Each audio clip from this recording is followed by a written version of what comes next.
আসসালামু আলাইকুম, আশা করি সবাই ভালো আছেন। দেখুন, অফিসিয়াল কাজ হোক বা ব্যক্তিগত কাজ, যে কোনো কাজেই যখন কোনো সময় আমরা আমাদের যে ফন্ট আছে, আমরা ওয়ার্ড প্রসেসিং কাজ করার সময় যখন আমরা ফন্ট পরিবর্তন করতে যাই, যেমন কিছু কিছু জায়গা আছে যেমন নিকুশ ফন্ট ছাড়া হয় না, কিছু কিছু জায়গা আছে যেমন আমাদের কিন্তু সুটুনিয়াম যে ফন্টটা আছে সেটা কিন্তু বিজয়ের যে সুটুনিয়াম যে ফন্টটা আছে সেটা ব্যবহার করতে হয়।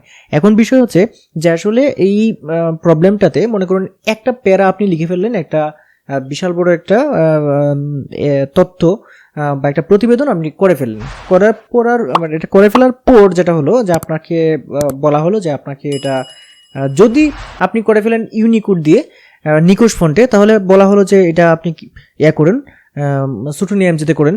সুটুনি এমজেতে করলে যেটা হবে যে আপনি এটাকে একটা ডিজাইন সফটওয়্যারে নিয়ে ইলাস্ট্রেটরে নিয়ে সুন্দর করে বই আকারে ডিজাইন করা যাবে। আর যদি আবার বলে যে ওইটা না হয়ে আমরা এটাকে সরকারি অফিসে পাঠাবো, সেক্ষেত্রে আমাদের লাগবে হচ্ছে অবশ্যই নিকোশ ফন্ট। সেক্ষেত্রে আপনি আসলে এটা কিভাবে কনভার্ট করবেন, এটা কিন্তু আজকের বিষয়। আমি যদি আপনাদের আমার কম্পিউটার স্ক্রিনে চলে যাচ্ছি এবং আপনাদের দেখাচ্ছি যে এই যে দেখতে পাচ্ছেন একটা আছে অনুচ্ছেদ আছে, এটা কিন্তু আরও অনেক বড়ও হতে পারে। আর এখানে আমি ক্লিক করার পর দেখতে পাচ্ছেন যে এটা কিন্তু নিকোশ ফন্টে আছে। এই যে ফন্টের জায়গায় দেখতে পাচ্ছেন আমি এই যখন আপনারা মাইক্রোসফট ওয়ার্ডে কোনো একটা যে লেখা থাকে, যে লেখাগুলো থাকে সেই লেখাগুলো বা টেক্সটগুলোকে সিলেক্ট করবেন, তখন কিন্তু বুঝতে পারবেন যে এটা আসলে কোন ফন্টে আছে। এই ফন্ট বারে কিন্তু এই যে নিকোশ আছে। যদি এটাকে আপনারা নিকোশ থেকে কনভার্ট করে সুটুনি এমজিতে নিতে চান, একদম খুব সহজে আপনারা কিভাবে করবেন সেটা হচ্ছে আজকের আসলে ভিডিওর বিষয়।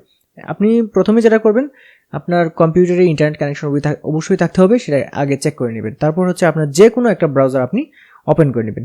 ওপেন করে নেওয়ার পর জাস্ট এখানে লিখবেন হচ্ছে Bijoy to Unicode, BIJOY Bijoy to Unicode. এইটা লিখে সার্চ করবেন। সার্চ করার সাথে সাথে প্রথমে যে এটা আসবে এই প্রথমটাতে আপনি একটা ক্লিক করে দেবেন। সার্চ রেজাল্টে যেটা আসে প্রথমের যে ওয়েবসাইটটা আছে এটাতে একটা ক্লিক করে দেবেন।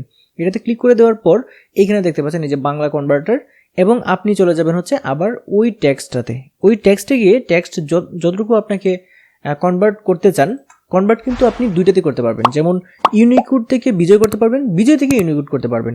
আচ্ছা, এটা আমি সিলেক্ট করলাম, তারপর Ctrl+C দিয়ে এটা কপি করবো, অথবা রাইট বাটনে ক্লিক করে কপি করে তারপর আবার এই ব্রাউজারে এসে আমরা এখানে পেস্ট করব। কোথায় পেস্ট করব? আমার বর্তমান যেটা কপি করেছি সেটা হচ্ছে ইউনিকোড। তাহলে ইউনিকোড থেকে আমরা বিজয়ে করব। তাহলে ইউনিকোড এখানে লেখা আছে, দেখুন যে ইউনিকোড কিবোর্ডের লেখা এখানে পেস্ট করুন। আর যদি বিজয় লেখা হয় তাহলে এই যে বিজয়ের কিবোর্ডের লেখা এখানে পেস্ট করুন। যেহেতু আমার ইউনিকোড লেখা, সেক্ষেত্রে আমরা Ctrl+V দিয়ে বা রাইট বাটনে ক্লিক করে পেস্ট করে দিব এই জায়গাটাতে। এবং নিচের দিকে দেখুন ইউনিকোড থেকে বিজয়, বিজয় থেকে ইউনিকোড। তাহলে আমরা কিন্তু ইউনিকোড থেকে বিজয় করব, সেক্ষেত্রে আমরা এই ইউনিকোড থেকে বিজয়ে ক্লিক করে দিব। তাহলে কিন্তু এই যে নিচের দিকে দেখতে পাচ্ছেন সবটা কিন্তু সুন্দরভাবে ইউনিকোড থেকে বিজয়ে কনভার্ট হয়ে গেছে এবং সম্পূর্ণরূপে সুন্দরভাবে কনভার্ট হয়ে যাবে এটা। এখন আমরা যেটা করব, এটাকে Ctrl+A দিয়ে আমরা সিলেক্ট করব, তারপর Ctrl+C দিয়ে কপি করে আবার চলে যাব হচ্ছে আমরা যেখানে সেভ করে রাখতে চাই সেখানে। মনে করুন আমরা এইখানে সেভ করব এটা, এবং এইখানে এসে আমরা Ctrl+V দিয়ে এটাকে পেস্ট করে দিব। এই যে দেখতে পাচ্ছেন এটি কিন্তু সম্পূর্ণরূপে আমাদের বিজয় কিবোর্ডের সুটুনি এমজে ফন্ট।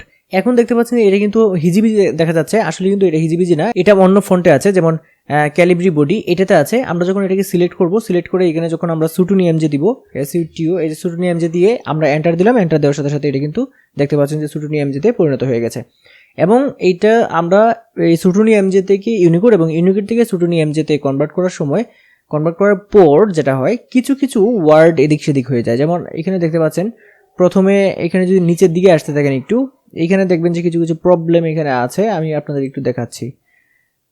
দেখুন একদমই প্রবলেম মোটামুটি কম। যেমন এই যে দেখুন অনেকেই চিন্তা, এই জায়গাটাতে কিন্তু একটু প্রবলেম হয়েছে। তারপরে এই যে রুলস এই জায়গাটাতে একটু প্রবলেম হয়েছে।